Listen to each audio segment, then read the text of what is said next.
Mi nombre es Julia Castillo, y nunca olvidaré el día en que mi padrastro me humilló atándome al asta de la bandera en el porche delantero de la casa que una vez pagué. No fue un sueño. No fue una exageración. No fue una metáfora. Fue una cuerda real cortándome las muñecas mientras mi propia hermana, Vanessa, se quedaba allí con su teléfono, grabando cada segundo como si mi vergüenza pudiera convertirse en una actuación para su audiencia. Mi madre, Marina, estaba adentro mirando a través de la ventana con esa mirada fría y distante que siempre usaba cuando quería dar a entender que no intervendría. Mi padrastro, Ramón, me dijo que era inestable. Dijo que siempre era demasiado. Dijo que era una vergüenza. Pero en ese momento, me di cuenta de que ninguna de sus palabras se comparaba con la sensación de la corteza áspera del pasamanos del porche presionando contra mi espalda mientras los vecinos bajaban la velocidad de sus autos en la acera y fingían no ver lo que estaba sucediendo. La humillación quemaba más que la propia cuerda. Era el porche delantero, el lugar en cada pueblo estadounidense donde las familias cuelgan banderas para el Día de los Caídos o saludan a los vecinos en una noche de verano. Para mí, se convirtió en un escenario de crueldad. Había usado un uniforme para este país. Había caminado a través de tormentas de arena en Afganistán, llevando equipo más pesado que mi propio cuerpo. Había regresado a Texas con medallas y cicatrices, convencida de que el hogar sería más seguro que la guerra. Pero de pie allí atada a ese poste, entendí que el campo de batalla solo había cambiado de forma. La voz de Ramón resonó en todo el patio mientras me decía que necesitaba aprender respeto. Dijo que tenía que dejar de cuestionar su autoridad. Vanessa se rió, rodeándome con su teléfono, susurrando subtítulos que planeaba agregar más tarde, como colapso de veterana loca o drama familiar en vivo. No grité. No rogué. Mi silencio era mi armadura. Por dentro, estaba calculando, recordando cada lección de entrenamiento que me decía que el pánico es un arma en manos del enemigo. Pude oler el fuerte mordisco del humo de cigarrillo mientras Ramón encendía uno y me soplaba la nube. El escozor en mis ojos no era nada comparado con el escozor en mi pecho cuando Marina finalmente salió al porche. Se apretó el chal más alrededor de los hombros y dijo en voz baja que yo siempre hacía las cosas difíciles. Esa frase, esas 5 palabras, me había seguido toda la vida. Lo había dicho cuando llegué a casa llorando después de ser pasada por alto para un ascenso en el ejército. Lo había dicho cuando pregunté por qué el nombre de Vanessa estaba en los documentos de la organización sin fines de lucro que yo había redactado.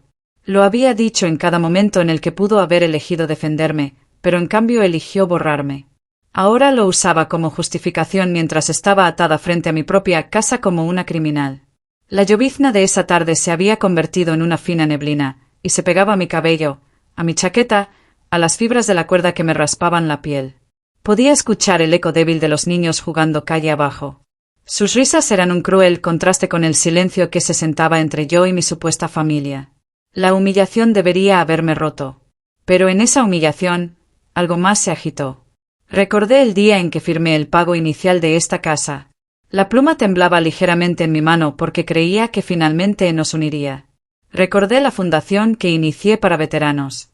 La que ahora estaba al frente Vanessa como si ella la hubiera construido.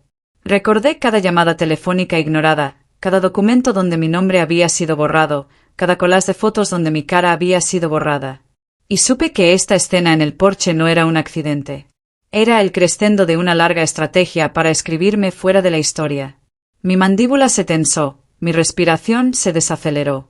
Vanessa acercó su teléfono a mi cara, esperando lágrimas. En cambio, capturó unos ojos que se negaban a ceder. Me obligué a recordar una verdad que me habían inculcado en cada sesión informativa en el extranjero. Nunca entras en una trampa sin preparar una salida. Ellos pensaron que me tenían acorralada. Pensaron que la cuerda era el final, pero no sabían que el silencio puede ser más fuerte que los gritos, y la humillación puede ser la chispa que enciende un tipo diferente de fuego. Y esa noche, mientras estaba atada al asta de la bandera en el porche delantero, hice un voto silencioso. Si querían borrarme frente a testigos, entonces me aseguraría de que cada testigo viera la verdad.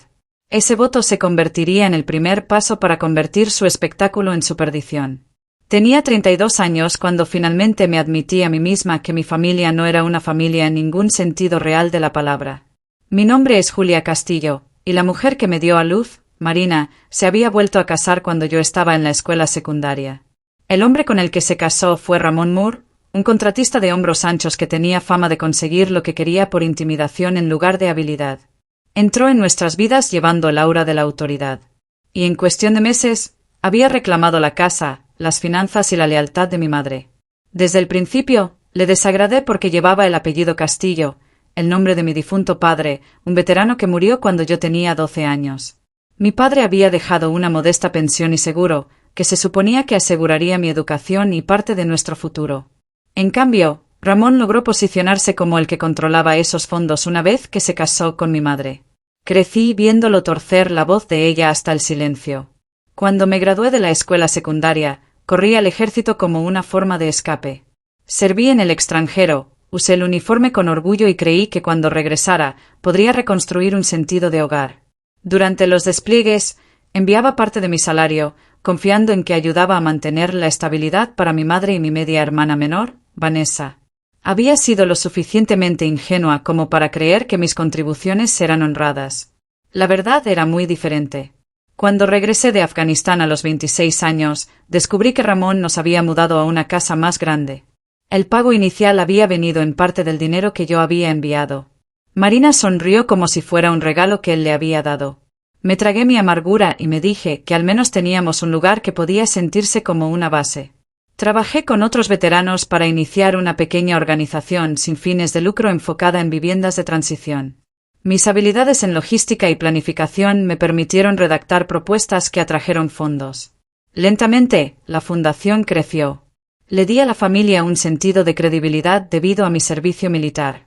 Pero tan pronto como la atención de los medios comenzó a llegar, el nombre de Vanessa fue empujado al frente.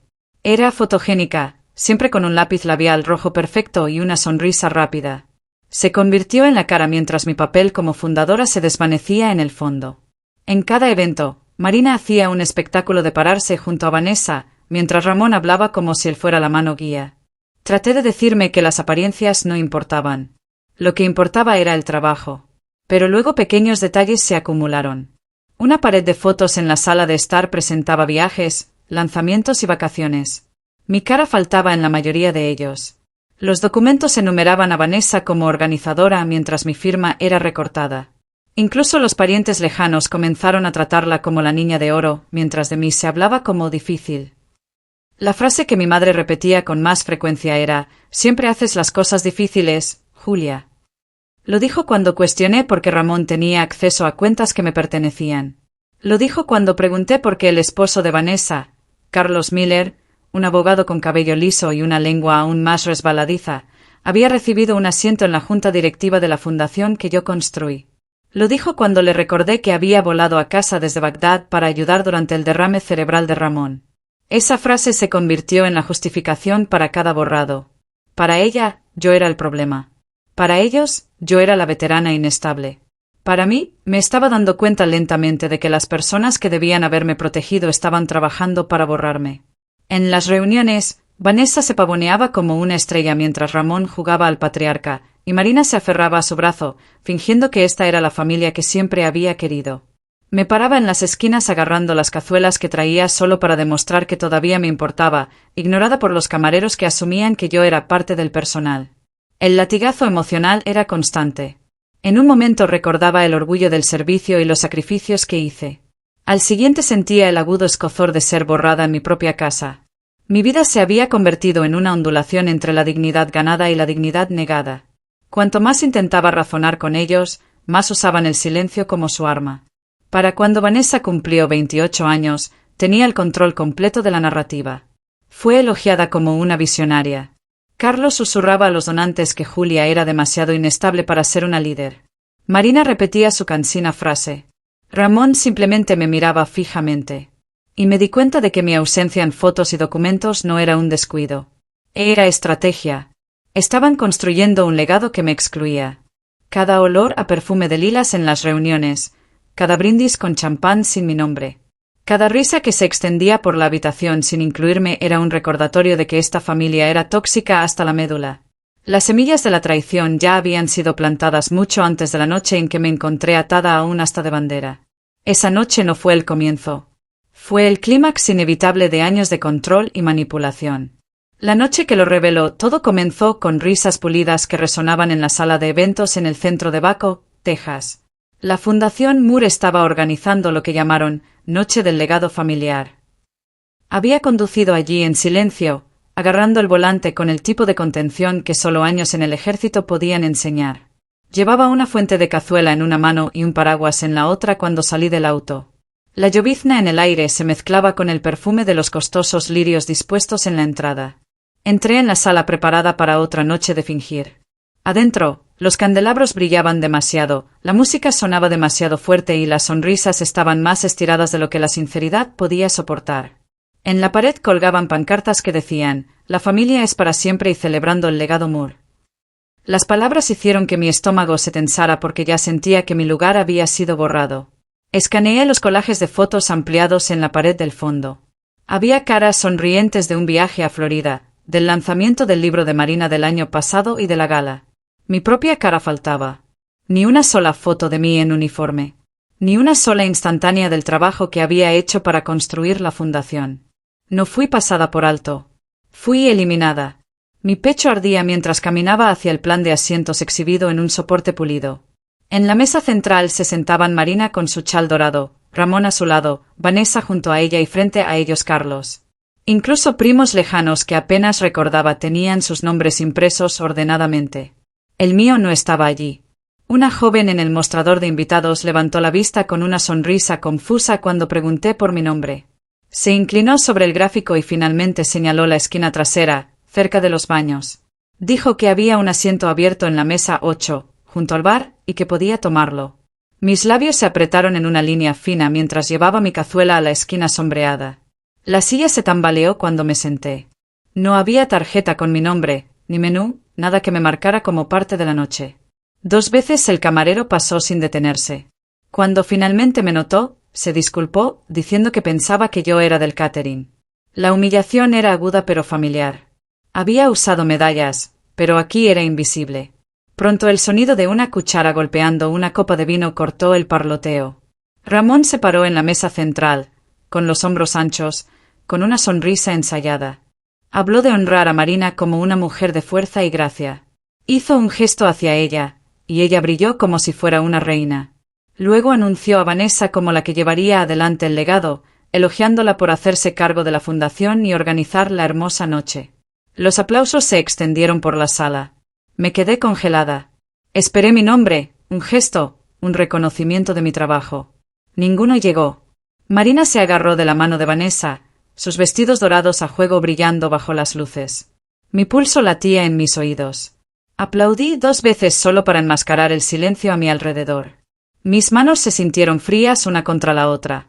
Salí después de los discursos, la llovizna ahora una neblina contra mi cara. Caminé hacia el estacionamiento, mirando mi auto como si tuviera las respuestas. Pasos se acercaron y Marina apareció, agarrando su chal como si el suave aire de Texas pudiera romperle los huesos. Me dijo que no me había quedado mucho tiempo. Le pregunté por qué no me habían mencionado. Su expresión apenas cambió mientras respondía que esa noche se trataba de honrar lo que era actual, no de sacar a relucir viejos detalles. Mi garganta se tensó. ¿Así que soy un viejo detalle?, pregunté.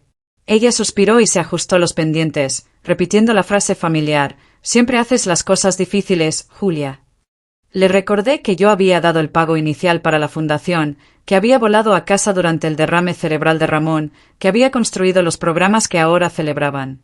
Ella respondió con una irritación cansada, no con una disculpa. En ese momento, la llovizna se volvió más fría contra mi piel, pero mis ojos se mantuvieron secos. Por primera vez en años, dejé de rogar por reconocimiento. Le dije con calma que no seguiría con ese baile. Luego me di la vuelta y caminé hacia mi auto. Adentro, el tablero brillaba débilmente. Abrí mi teléfono y comencé una nota de voz documentando la noche con la precisión de un soldado. Enumeré el asiento junto a los baños, el nombre que faltaba, el silencio durante los discursos y las palabras de mi madre. Hablé sin temblor porque por primera vez supe que esto no era negligencia.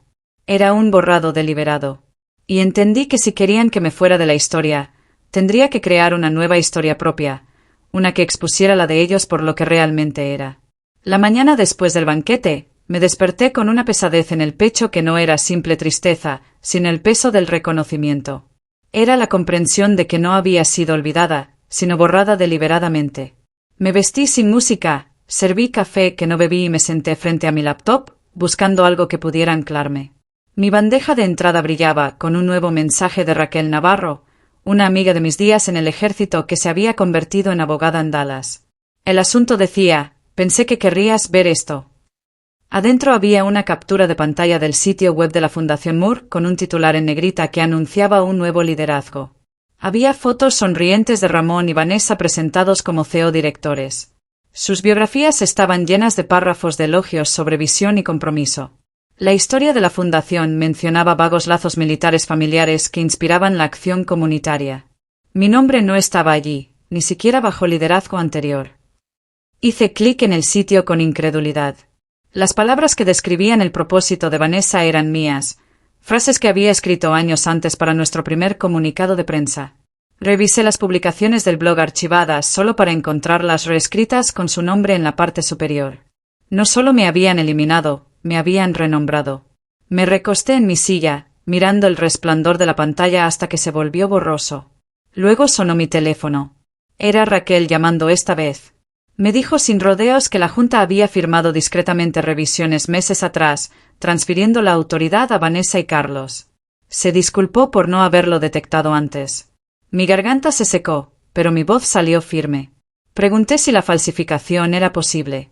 Ella dudó antes de admitir que sí, habían aparecido documentos con mi firma que parecían sospechosos.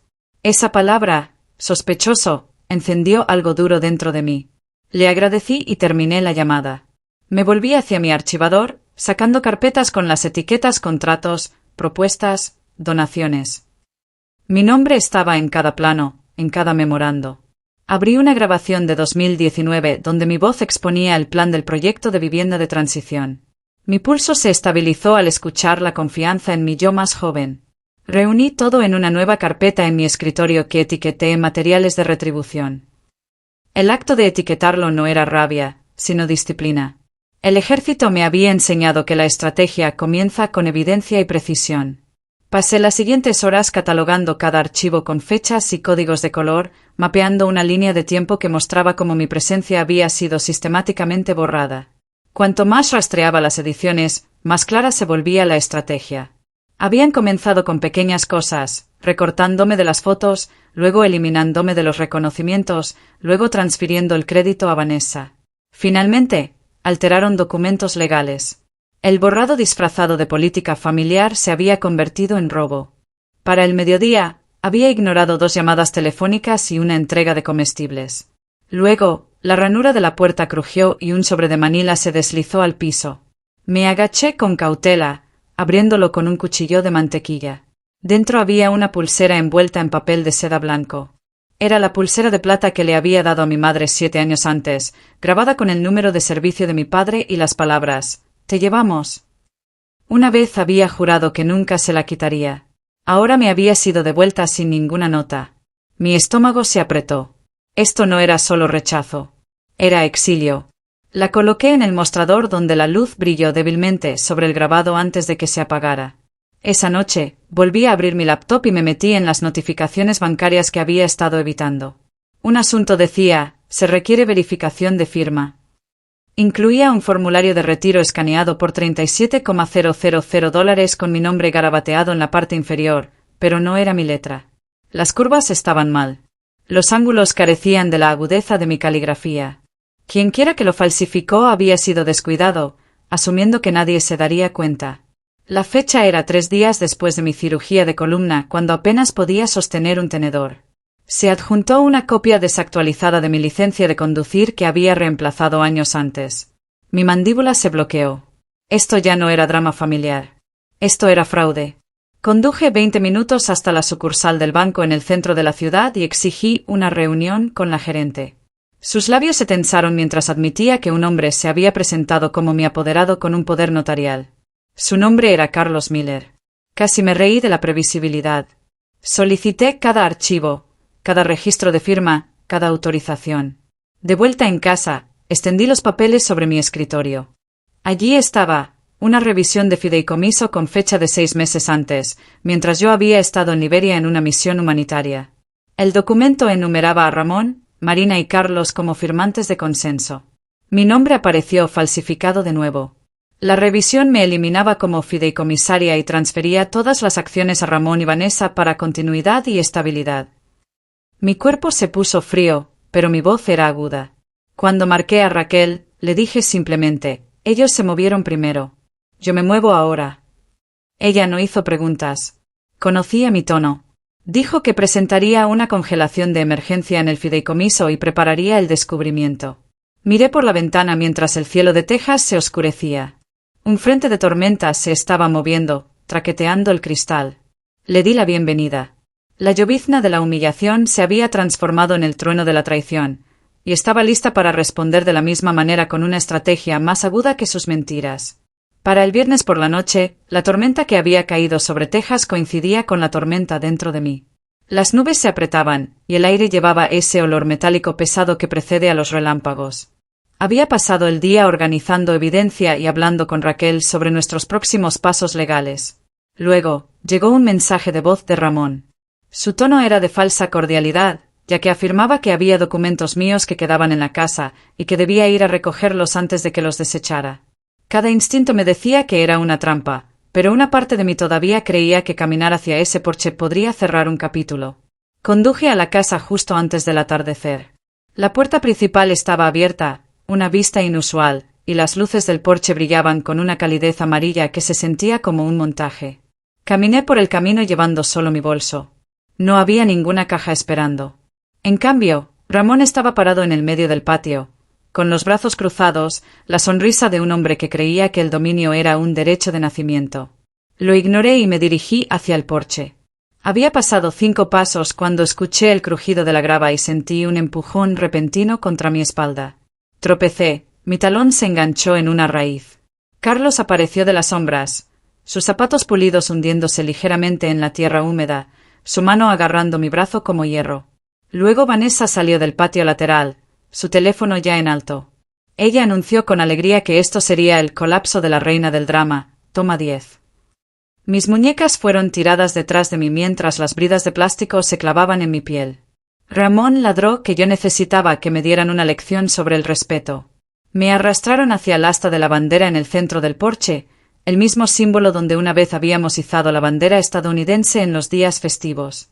Ahora se convirtió en un instrumento de humillación. La cuerda se enrolló alrededor de mi torso, se apretó y se anudó con una fuerza innecesaria. Sentí la fibra áspera raspando mi chaqueta y mordiendo mis costillas. Vanessa se reía mientras rodeaba su cámara, capturando cada ángulo. Carlos se inclinó lo suficientemente cerca como para que pudiera oler la colonia en su cuello. Susurró que debería haberme quedado en uniforme porque la vida civil me había vuelto descuidada. Mi respiración se mantuvo constante a pesar de la presión, porque el miedo sería la imagen que ellos querían. Incliné mi cabeza hacia su teléfono y le dije con calma que siguiera grabando porque cuando esto se reprodujera en la corte, el jurado escucharía su voz claramente. Su sonrisa se tambaleó por medio segundo. Vanessa se burló de mi compostura, diciendo, solía ser inteligente, pero ahora era patética. Marina estaba justo dentro de la puerta, su silueta congelada contra la luz de la sala de estar. Ella no hizo nada. La llovizna había comenzado de nuevo, y cada gota golpeaba el pasamanos del porche con un ritmo constante. La humillación era aguda y completa. Los vecinos que pasaban en sus autos se detenían, miraban y luego seguían adelante. Ramón encendió un puro y sopló humo en mi dirección como si esta fuera una lección casual. Me dijo que yo me había buscado esto. Lo miré a los ojos y le pregunté si esta era su idea de fuerza. Él no respondió. Solo tiró de la cuerda más fuerte. Mis hombros dolían, mis muñecas palpitaban, pero mi cara permaneció ilegible. Dentro de mi manga, mi dedo presionó el pequeño botón cosido en el puño. La señal silenciosa de SOS se activó instantáneamente, enviando mis coordenadas GPS al equipo de respuesta que había contactado semanas antes y a las autoridades locales. Ellos creían que me habían silenciado. En verdad, yo ya había llamado a los refuerzos. Vanessa giró su teléfono hacia sí misma para grabar una burla antes de voltear la lente hacia mí. Lo subió con emojis de risa y el sonido de la notificación sonó. Por un breve momento, la vergüenza amenazó con colarse en mi pecho, pero la aparté. Este no era el punto de ruptura. Esto era prueba. Cada palabra, cada risa, cada empujón era evidencia. El aire se volvió más frío y la cuerda se clavó más hondo, pero mantuve mi cabeza en alto. Ellos pensaron que esto era una victoria. Pensaron que el asta de la bandera era mi derrota. No sabían que al atarme aquí estaban anclando el mismo caso que los destruiría. El aire a mi alrededor se espesó a medida que la neblina se convertía en una llovizna constante que empapaba mi cabello y oscurecía la madera debajo de mis botas. Ramón fumaba su puro, satisfecho con el espectáculo de mi atada al asta de la bandera, convencido de que mi silencio significaba rendición. La risa de Vanessa se elevaba por encima de la lluvia mientras narraba su grabación para la audiencia que imaginaba que aplaudiría su crueldad. Carlos se ajustaba la corbata, fingiendo compostura, aunque vi el tic en su mandíbula. Me mantuve firme, mi pulso, parejo, porque sabía algo que ellos no sabían. Minutos antes, había presionado el sos cosido en mi puño, un dispositivo vinculado tanto al contratista de seguridad que había arreglado como a la oficina del sheriff del condado a través de una red de emergencia de veteranos. Lo que ellos pensaban que era mi humillación era, de hecho, una cuenta regresiva. Al principio, el único signo fue una vibración baja debajo del suelo, apenas perceptible. Mis botas captaron el leve temblor antes de que mis oídos registraran el sonido. Luego, los faros cortaron la llovizna. Una SUV rodó por el camino de grava, seguida por otra, los neumáticos crujiendo con un ritmo medido. El metálico sonido de la puerta principal cerrándose hizo eco en el patio. Vanessa congeló su teléfono, sus manos temblando. Carlos retrocedió, su cara palideciendo. Ramón frunció el ceño, tratando de mantener el control, pero el humo de su puro vaciló en la nueva corriente de aire de los motores que zumbaban. Las puertas se abrieron al unísono. Los ayudantes del sheriff salieron con una precisión practicada. En el centro caminaba el sheriff Mark Reynolds, su uniforme de color canela impecable, con las gafas de sol todavía puestas a pesar de la luz que se desvanecía. Su presencia por sí sola cambió la atmósfera. Él no levantó la voz. Simplemente dijo, «Desátenla». Vanessa trató de argumentar que esto era un malentendido familiar. Reynolds le interrumpió, su tono conciso, declarando que había dejado de ser un asunto familiar en el momento en que se me puso la mano encima en contra de mi voluntad. Ramón ladró que yo era inestable, que era dramática, que solo me estaban impidiendo hacerme daño a mí misma. Las palabras colgaron en el aire húmedo, pero no tenían peso. El sheriff Reynolds había servido bajo mi mando años atrás cuando yo era oficial de logística en el extranjero. Me había visto manejar crisis con precisión. Sabía la diferencia entre el drama y la evidencia. Se acercó, sus botas dejando huellas oscuras en el porche. Me preguntó si estaba herida. Enderecé mis hombros contra el asta de la bandera y respondí con calma y claridad. No hay huesos rotos, solo moretones y un orgullo herido. Dos ayudantes se acercaron con un cortador de cajas. Cortaron las bridas de plástico con cuidado mientras otro oficial anotaba la condición de mis muñecas. A medida que las sujeciones cayeron, flexioné mis manos, la piel en carne viva, con escozor pero intacta. Me paré sin dudar, enfrentando a mi familia. Vanessa bajó su teléfono, sus manos una vez firmes ahora inestables. Carlos tragó con fuerza, los labios apretados en una línea fina. Ramón intentó reclamar que esto era una reacción exagerada.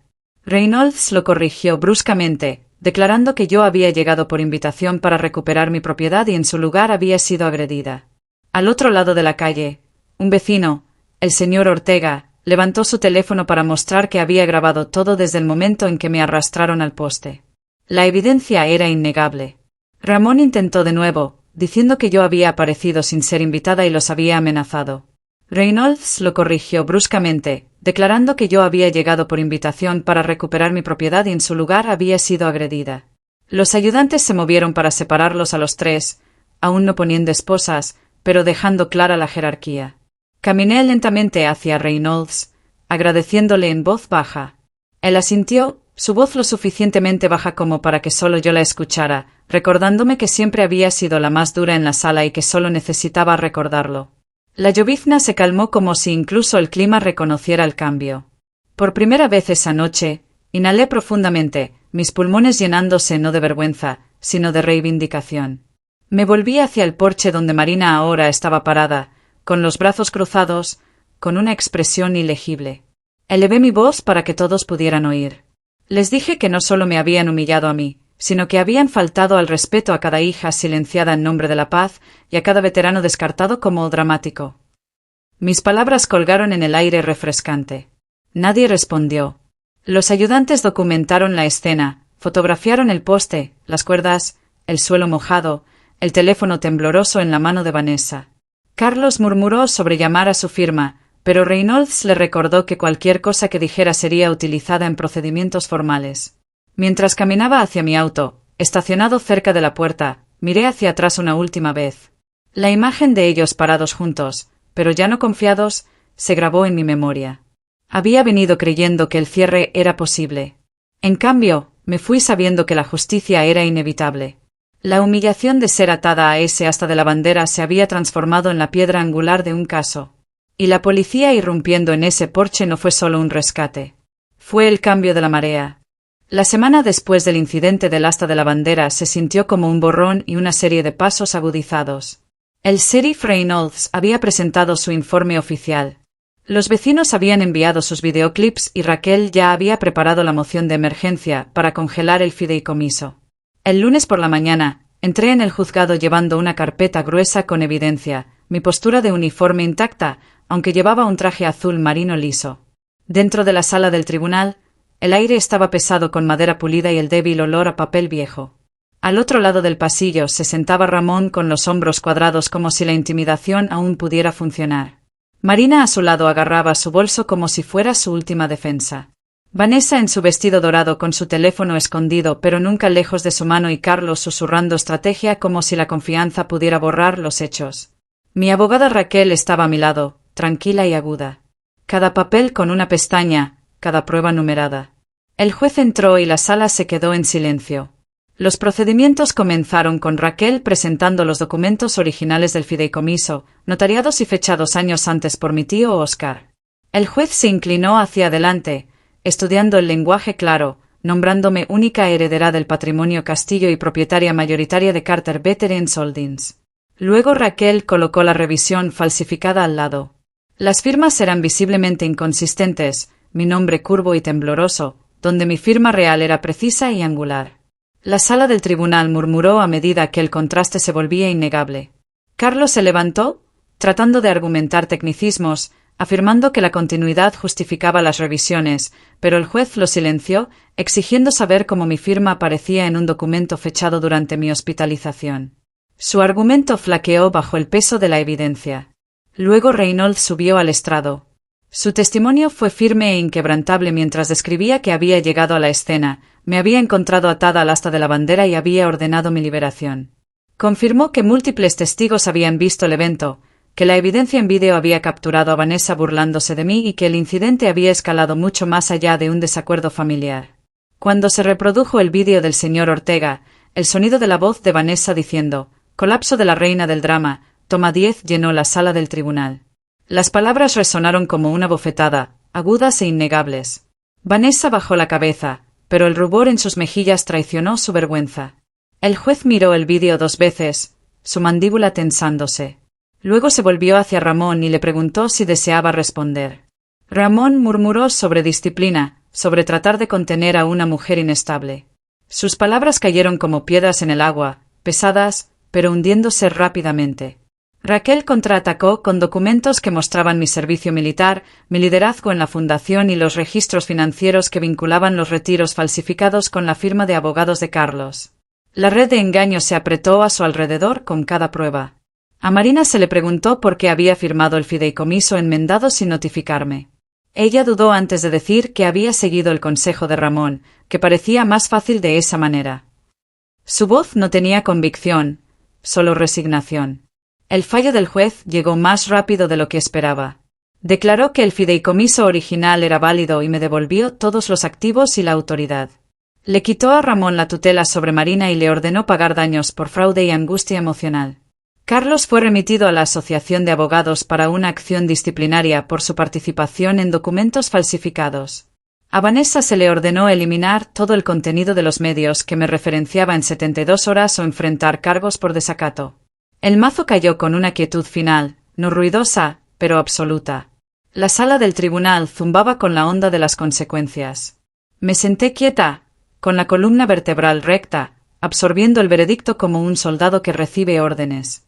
Afuera, los periodistas esperaban. Los micrófonos levantaron sus voces, chocando en un coro de preguntas. Solo di una declaración. Dije, esto nunca fue sobre venganza. Fue sobre restaurar la verdad. Lo dejé así. Los titulares aparecieron a la mañana siguiente. Veterana atada a un asta de bandera gana demanda contra su familia. Oficial del ejército condecorada recupera la fundación después del fraude. Mi publicación en LinkedIn compartiendo una foto del fideicomiso original se volvió viral. 30,000 reacciones llegaron en cuestión de días. Comentarios de veteranos, mujeres y sobrevivientes de traición familiar que se reconocieron a sí mismos en mi historia. Por cada pieza de propiedad y activo restaurado, lo que más importaba era la restauración de los registros. Había sido borrada, y ahora mi nombre estaba donde siempre perteneció. Sin embargo, debajo de la victoria, persistía el dolor de lo que no podía ser devuelto. El silencio de mi madre había sido más fuerte que cualquier veredicto. Pero la justicia había hablado en un lenguaje que ni siquiera el silencio podía sofocar. El fallo del tribunal había terminado con el golpe tranquilo del mazo, pero el verdadero impacto llegó en los días siguientes cuando la historia se extendió más allá de las paredes con paneles de madera y a cada rincón de la ciudad. Los periódicos locales imprimieron titulares que viajaron rápidamente a los medios estatales y luego a los nacionales. Veterana humillada por la familia recupera su fundación. Ex oficial del ejército gana demanda contra su padrastro y hermana. Mi teléfono se iluminaba constantemente con llamadas, mensajes y correos electrónicos. Algunos eran de reporteros hambrientos de más detalles. Otros eran de extraños, en su mayoría mujeres mayores de 50 años, que escribieron que habían sido silenciadas en sus propias familias, que ellas también habían sido llamadas difíciles cada vez que se negaban a rendir su dignidad. LinkedIn se convirtió en un campo de batalla propio. Publiqué una sola imagen del fideicomiso original firmado y notariado con un pie de foto que decía, «Esto es lo que intentaron borrar». En 48 horas, la publicación tuvo 30,000 reacciones. La sección de comentarios se llenó de veteranos que me agradecían por mantenerme firme, de hijas que decían que reconocían a sus propias madres en el silencio de Marina, de profesionales que decían que también habían sido borrados de proyectos que construyeron. No era aplauso lo que buscaba, pero la resonancia de la verdad me hizo darme cuenta de cuántas personas llevaban heridas invisibles como las mías. Mientras tanto, Ramón enfrentó el colapso público de su reputación. Los contratistas que una vez se jactaban de trabajar con él se retiraron.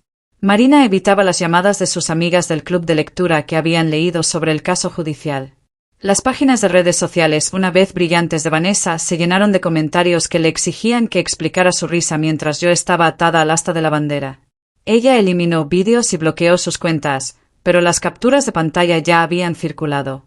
La firma de abogados de Carlos emitió un comunicado distanciándose de sus acciones, y se corrió el rumor de que las audiencias disciplinarias eran inevitables. La onda de las consecuencias alcanzó cada rincón de su imagen cuidadosamente curada. Al mismo tiempo, enfrenté la complejidad de la victoria. Sí, recuperé mi fundación, mis activos estaban asegurados, mi nombre restaurado en documentos oficiales, pero los lazos familiares no se rompen limpiamente como los veredictos de un tribunal. Se deshilachan y dejan hilos que cuelgan en la memoria. Pasé por el porche donde me habían atado y vi el asta de la bandera vacía de pie como símbolo y cicatriz. Algunos vecinos desviaron la mirada, avergonzados de haber fingido no ver. Otros se acercaron en silencio, ofreciendo apoyo, diciéndome que habían filmado partes del incidente, que testificarían de nuevo si fuera necesario. Sus palabras importaron más de lo que sabían. Era una prueba de que el silencio puede romperse no solo por una voz, sino por muchas. Las olas emocionales rodaban a diario. Hubo momentos de un alivio inmenso cuando leí mensajes de solidaridad, y hubo momentos de agudo dolor cuando recordé la pulsera que Marina había devuelto sin una palabra. Cada titular me recordaba lo que había perdido para ganar justicia. Sin embargo, también entendí que las consecuencias importan precisamente porque son públicas.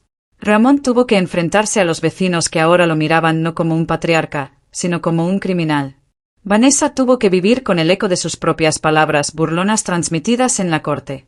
Marina tuvo que llevar el conocimiento de que su silencio estaba documentado para siempre en las transcripciones. Y yo llevé el conocimiento de que mi lucha ya no era solo mía.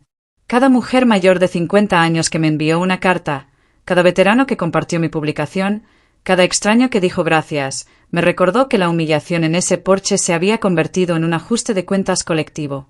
Ellos pensaron que atarme a un asta de bandera me haría invisible. En cambio, hizo su crueldad innegable. El resultado no fue simplemente un castigo. Fue una exposición, y la exposición era lo único que nunca podrían borrar. En los meses posteriores al veredicto, puse mi energía en construir algo nuevo, no solo para mí, sino para otros que habían sido silenciados. En la misma propiedad donde la humillación había ocurrido, abrí el Centro de Veteranos Castillo. El asta de la bandera que una vez fue utilizada para degradarme ahora se erigía como un símbolo de resiliencia. Izábamos 2 banderas cada mañana, la bandera estadounidense y la bandera PM mía, y la vista de ellas atrapando el viento convirtió un lugar de vergüenza en un lugar de honor. Los voluntarios se unieron rápidamente, muchos de ellos veteranos que habían escuchado mi historia en las noticias. El patio fue replantado con lavanda y brotes de roble, el suelo pesado con nuevas raíces. Donde una vez yo había estado atada y burlada, ahora se colocaban filas de sillas plegables para talleres y grupos de apoyo. Las mujeres venían, muchas de ellas mayores de 50 años, llevando sus propias cicatrices. Hablaban de matrimonios que las habían borrado, de hijos que las habían ignorado, de hermanos que les habían robado. Sus voces llenaban el aire que una vez solo había llevado las burlas de Ramón y la risa de Vanessa. La sanación no llegó con grandes declaraciones, sino en pequeños momentos. Una enfermera jubilada contó cómo había soportado el silencio durante décadas, y las mujeres a su alrededor asintieron en reconocimiento. Una viuda dijo que le habían dicho que era demasiado dramática por llorar durante demasiado tiempo, y vi las lágrimas en sus ojos suavizarse en fuerza al darse cuenta de que no estaba sola. No hablé mucho en estas reuniones. No necesitaba hacerlo. Mi presencia era suficiente, un recordatorio de que la supervivencia era posible y que la dignidad podía ser reclamada. Una tarde, mientras estaba colocando jarras de limonada en una mesa, noté un sobre deslizado en el buzón. Escritas en el frente con tinta azul estaban las palabras, «Tía Julia». Mi pecho se apretó mientras desdoblaba la nota dentro. Era de Lilia, la hija de Vanessa, apenas una adolescente. Escribió que había visto lo que había pasado, que había leído los comentarios, que sabía que yo no era la villana que su madre intentaba pintar. Me agradeció por no desaparecer. Dijo que quería ser como yo, no como su madre. Escondida dentro estaba la pulsera que Marina había devuelto una vez en silencio. Mi garganta se cerró mientras la sostenía en mi palma. Se sentía más ligera ahora, no un símbolo de exilio, sino de reconocimiento. Más tarde esa semana, Lilia vino ella misma, con el cabello recogido, sus ojos firmes. Me entregó una pequeña caja llena de recortes de periódicos que había guardado, una copia impresa de mi publicación viral y un tarro de cristal con un joven brote creciendo adentro. Dijo que tal vez yo querría plantar algo nuevo. Caminamos hasta el borde del patio donde el suelo estaba blando. Antes de colocar el brote en la tierra, saqué una pequeña bolsa de terciopelo de mi bolsillo que contenía la placa de identificación de mi padre. La presioné en la tierra con Lilia mirando. Juntas, plantamos el árbol, no para borrar el pasado, sino para anclar lo que vendría después. La sanación no llegó con grandes declaraciones. Llegó con el olor a tierra fresca, el zumbido de las abejas, el sonido de las mujeres riéndose juntas después de años de silencio, y el peso de una joven que elegía la verdad sobre la negación. Cada día pasaba por el asta de la bandera y tocaba las marcas de la cuerda, aún débiles en su madera. Ya no se sentían como cicatrices. Se sentían como recordatorios de que a veces el lugar destinado a romperte se convierte en el terreno donde reconstruyes. La primera primavera después de que todo terminara llegó en silencio con la cálida luz del sol de Texas derramándose sobre el patio del Centro de Veteranos Castillo. Para entonces, el brote que Lilia y yo habíamos plantado estaba más alto, sus jóvenes hojas temblando cada vez que la brisa las tocaba. A menudo salía temprano por la mañana con una taza de café negro y me detenía junto al asta de la bandera donde una vez había estado atada. Ahora las banderas se levantaban con orgullo cada día, su tela ondeando al viento como una declaración de que la vergüenza se había convertido en fuerza. La ciudad había pasado de los titulares.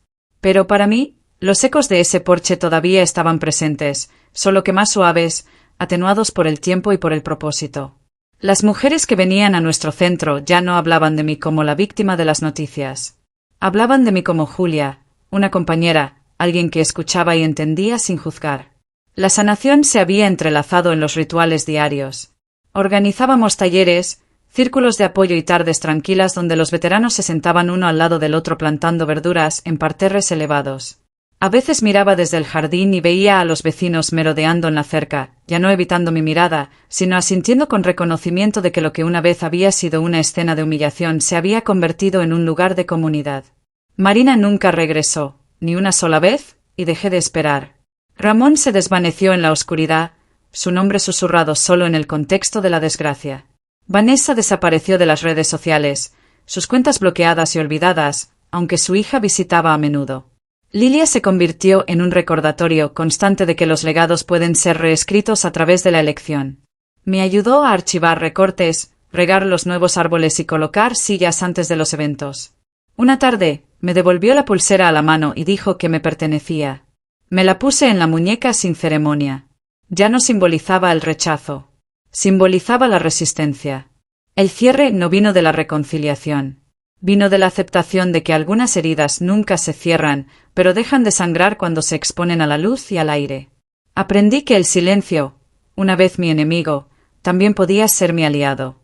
Al negarme a gritar durante la humillación, había preservado mi dignidad.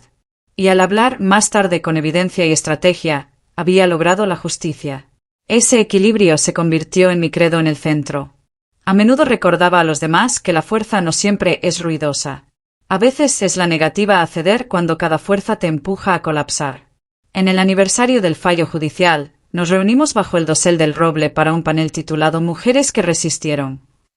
45 invitados asistieron, más de lo esperado. Me senté en la fila de atrás mientras otras hablaban. Mujeres que contaban sus historias de traición, supervivencia y reconstrucción. El aire olía a protector solar y tierra fresca, abejas flotando perezosamente de flor en flor. Escuché cómo una mujer describió haber dejado un matrimonio de 20 años. Otra habló de ser borrada del testamento de su padre. Otra contó que había sido silenciada en su lugar de trabajo hasta que se defendió. Cada testimonio resonó con el ritmo de mi propio pasado. Durante el descanso, Lilia me entregó un nuevo cuaderno y me dijo que era hora de empezar a escribir mi propia versión de la historia por completo. Sonreí y le prometí que lo haría.